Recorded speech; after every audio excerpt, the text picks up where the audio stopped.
शिवाय। मिथुन राशि, अब ग्रह आपकी सोच, आपकी पहचान और आपके करियर का हिसाब खोलने वाले हैं। जिस डिसीजन को आप बार बार बदल रहे थे ना, अब वही डिसीजन जवाब मांगेगा।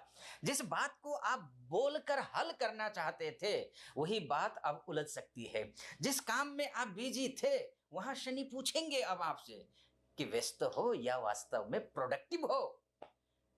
इसे क्योंकि 15 जुलाई से 30 जुलाई के बीच में पूरा खेल बदलने वाला है। गुरु अस्त है, बुध भी अस्त है, बुध वक्री भी है और शनि वक्री है। शुक्र केतु का संबंध है, युति संबंध है। तो ये 15 जुलाई से 30 जुलाई तक का समय मिथुन राशि वालों के लिए बहुत महत्वपूर्ण है, क्योंकि आपके राशि स्वामी स्वयं बुध आपकी ही राशि में वक्री और अस्त है। गुरु धन भाव में अब अस्त है, आप देख रहे होंगे। शुक्र केतु का संबंध तृतीय भाव में है, ये भी आप देख रहे होंगे। और 27 जुलाई को शनि दशम भाव में वक्री हो जाएंगे मीन राशि में।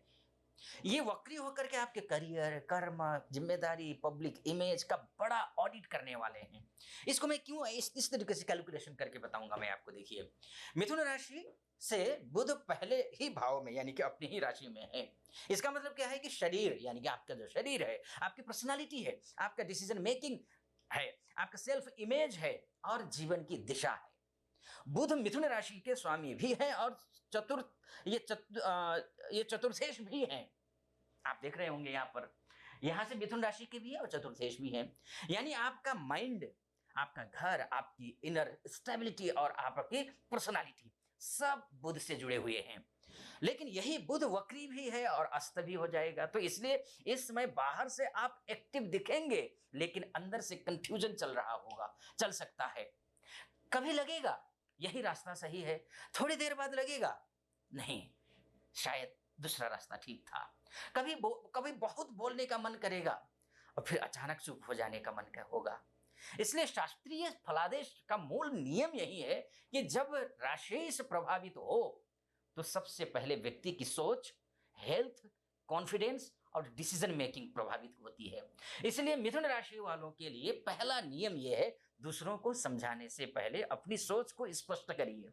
ठीक है, अब बात गुरु की कर लेते हैं। गुरु द्वितीय भाव में, यहां पर आप देख रहे होंगे द्वितीय भाव में बैठे हैं। ये अस्त हो जाएंगे और ये कर्मेश भी हैं, ये आपके सप्तमेश भी हैं। द्वितीय भाव, दूसरे भाव को जिस भाव में बैठे उसको समझिए आप। ये द्वितीय भाव जो धन का है, ये वाणी का है, ये फैमिली है, ये सेविंग है, ये भोजन है, ये कुटुंब का भाव है। गुरु यहां उच्च होकर धन और परिवार में ग्रोथ का संकेत देते हैं, लेकिन गुरु अस्त हैं, इसलिए पैसा आएगा तो कैलकुलेशन चाहिए। फैमिली में बात होगी तो सही शब्द चाहिए। कोई फाइनेंशियल डिसीजन आएगा तो एक्सपेरिमेंट, एडवाइस वो चाहिए। 16 जुलाई के बाद सूर्य देव भी कर्क राशि में आ जाएंगे 16 जुलाई से। अब द्वितीयस्थ जब सूर्य हो जाएंगे तो इसकी आपकी वाणी में वजन आएगा, लेकिन कठोरता भी साथ में आ जाएगी। इसलिए मिथुन राशि वालों को ध्यान रखना चाहिए, आपकी बात सही हो सकती है, लेकिन बोलने का तरीका गलत हुआ तो संबंध बिगड़ सकते हैं। खासकर फैमिली हो, क्लाइंट हो, पार्टनर हो, क्लोज पीपल से बात करते समय शब्दों का चुनाव बहुत जरूरी है। अब बात कर लेते हैं शुक्र और केतु की, कि इनकी युति संबंध बना हुआ है और ये सिंह राशि में बना है, जो तृतीयस्थ है। सिंह राशि में बना हुआ है तृतीयस्थ, और जो तृतीय भाव है वो साहस का है, वो कम्युनिकेशन का है, वो छोटे भाई बहन का है, वो राइटिंग का है, ये कंटेंट का है, सोशल मीडिया का है, मार्केटिंग का है, वो शॉर्ट ट्रेवल का है और सेल्फ एफर्ट का भाव है। ये शुक्र यहाँ आपकी बोलने की स्टाइल को, आपकी क्रिएटिविटी को, आपके प्रेजेंटेशन और अट्रैक्शन बढ़ाना चाहते हैं। लेकिन केतु उसी जगह बैठकर पूछते हैं, क्या आप सच बोल सड़ रहे हैं या केवल इंप्रेस करने के लिए बोल रहे हैं? इसलिए 15 जुलाई से लेकर के 30 जुलाई तक इनके बीच में कम्युनिकेशन में अजीब स्थिति बन सकती है। कभी बहुत सारे आइडियाज आएंगे, फिर लगेगा ये परफेक्ट नहीं है। कोई कंटेंट है, वीडियो है, पोस्ट है, मार्केटिंग प्लान या फिर राइटिंग प्रोजेक्ट शुरू करने का मन होगा, लेकिन बीच में डाउट आएगा। भाई बहन या फिर क्लोज फ्रेंड से बात में दूरी या फिर मिसअंडरस्टैंडिंग दिख सकती है। यह मिथुन राशि वालों के लिए सबसे बड़ा मंत्र यह है कि जल्दी रिप्लाई मत कीजिए, मैं नहीं करना है, सही रिप्लाई करनी है, ज्यादा बोलना नहीं, सटीक बोलना है, दिखावा नहीं, डेप्थ में जाना है। अब मंगल द्वादशस्थ है आपकी राशि से, यहां से देखिए मंगल द्वादशस्थ है। तो जब मंगल द्वादशस्थ होते हैं, लाभेश होकर के द्वादशस्थ है ये, और जो द्वादश है वो खर्चे का भाव है, ये नींद का है, ये अकेलापन का है, ये आइसोलेशन का है, ये फॉरेन का है, ये फॉरेन कनेक्शन का है, ये हिडन टेंशन का है, और मेंटल फटीग का ये भाव है। मंगल यहाँ खर्च से बढ़ा सकता है, अपॉर्चुनिटी नेटवर्किंग में थोड़ा ध्यान देना पड़ेगा आपको, नींद खराब कर सकता है और अंदर ही अंदर चिड़चिड़ापन बढ़ा सकता है। इसलिए लेट नाइट ओवर तक आपको रील देख करके नहीं बैठना है, ओवर थिंकिंग नहीं करनी है, इंपल्सिव शॉपिंग, अननेसेसरी स्क्रॉलिंग और गुप्त चिंता से बचना होगा आपको। अब सबसे बड़ा टर्निंग पॉइंट आता है 27 जुलाई को से शनि वक्री हो जाएंगे, और शनि आपके लिए कौन है? भाग्येश हैं और अष्टमेश भी हैं और द्वादश, ये दशमस्थ हैं।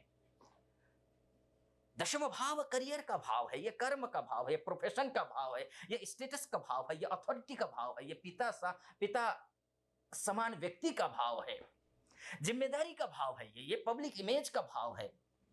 शनि जब यहां वक्री होंगे तो वे पूछेंगे आपसे, आप काम कर रहे हैं या केवल दिखा रहे हैं? आपकी मेहनत में स्ट्रक्चर है या केवल भागदौड़ है? आप पद चाहते हैं या फिर जिम्मेदारी भी निभा रहे हैं? आपकी पब्लिक इमेज मजबूत है या केवल बाहर से चमक रही है? बात ध्यान रखिएगा। 27 जुलाई के बाद करियर में रिव्यू शुरू होगा, कोई पुरानी रिस्पॉन्सिबिलिटीज वापस आ सकती है, बॉस हो, सीनियर हो, क्लाइंट हो, अथॉरिटी पर्सन हो, पुराने काम का हिसाब मांग सकते हैं। जो काम आपने अधूरा छोड़ा था वही दोबारा सामने आ सकता है, लेकिन यह डरने की बात नहीं। शनि दशमस्थ हैं, ये दशमस्थ शनि व्यक्ति को बर्बाद करते नहीं हैं, कर्म को मजबूत करने आते हैं और कर्म को मजबूत करेंगे ये। अब 15 दिन का साफ फलादेश समझ लीजिए, क्या क्या कब कब किस किस तारीख को क्या क्या होने वाला है। 15 से लेकर के 18 जुलाई तक आपकी सोच, कॉन्फिडेंस, डिसीजन मेकिंग में हलचल पैदा होगा।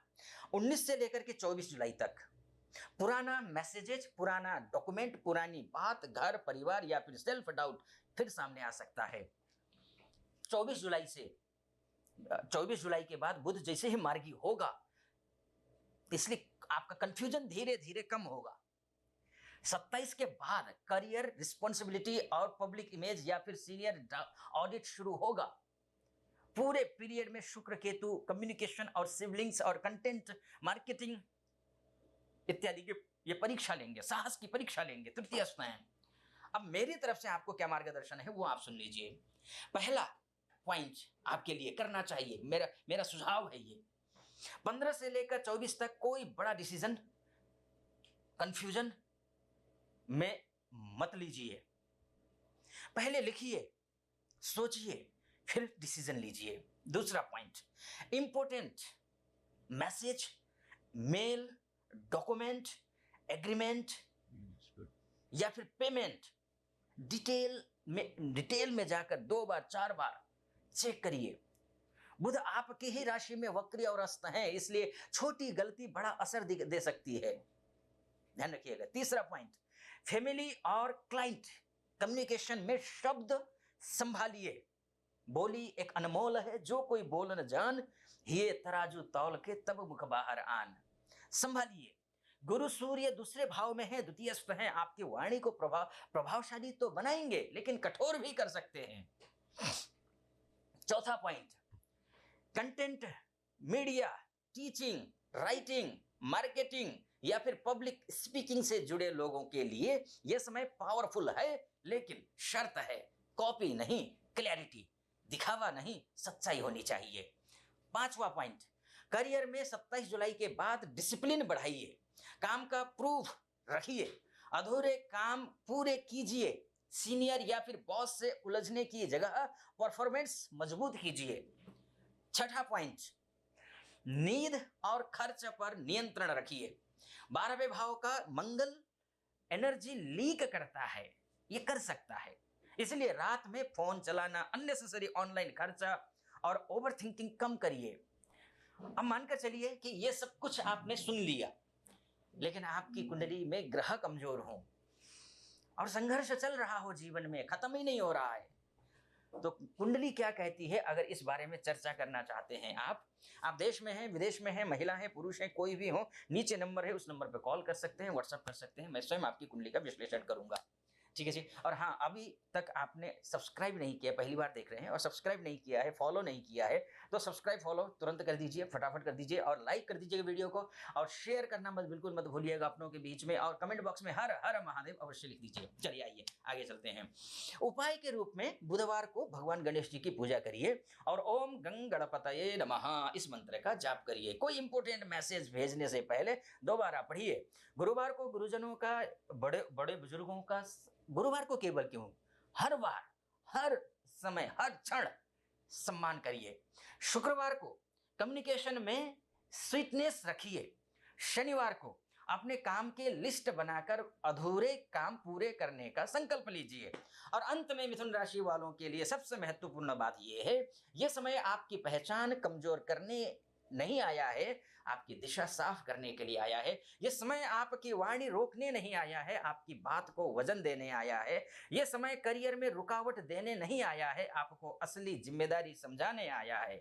और यह समय पुराने कंफ्यूजन को वापस लाकर परेशान नहीं करने नहीं आया है, आपको यह दिखाने के लिए आया है कि गलती कहां से शुरू हुई थी। इसलिए 15 से 30 जुलाई तक याद रखिए, जल्दबाजी नहीं, स्पष्टता, बहस नहीं, सही शब्द, दिखावा नहीं, सच्चाई, भागना नहीं, जिम्मेदारी, और कंफ्यूजन नहीं, लिख कर निर्णय। अगर मिथुन राशि वालों ने अपनी सोच, वाणी, खर्च और करियर डिसिप्लिन को संभाल लिया तो सच में आने वाले समय में पूरा खेल बदल सकता है। यह सामान्य राशि आधारित गोचर फलादेश है। आपकी व्यक्तिगत कुंडली, लग्न, दशा और ग्रह बल के अनुसार परिणाम बदल भी सकते हैं। आपने यहाँ तक मुझे सुना, बहुत अच्छा लगा। आप अपना ख्याल रखिए। आपने सब्सक्राइब, फॉलो इत्यादि सब कुछ कर दिया है, लाइक कर दिया है, बहुत बहुत धन्यवाद। हर हर महादेव।